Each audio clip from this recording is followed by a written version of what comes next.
Cats. Most beautiful creatures in the world, in my opinion, and in many others.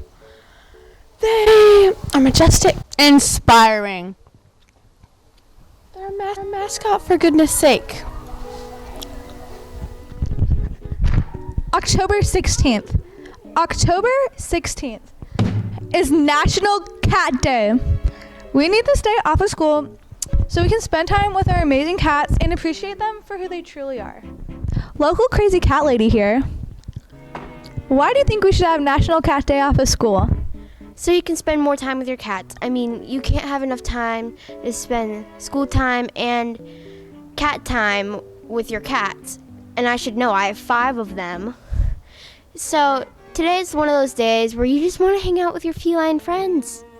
So that's why National Cat Day should be celebrated.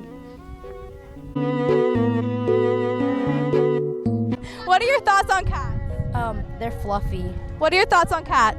Cats are cool.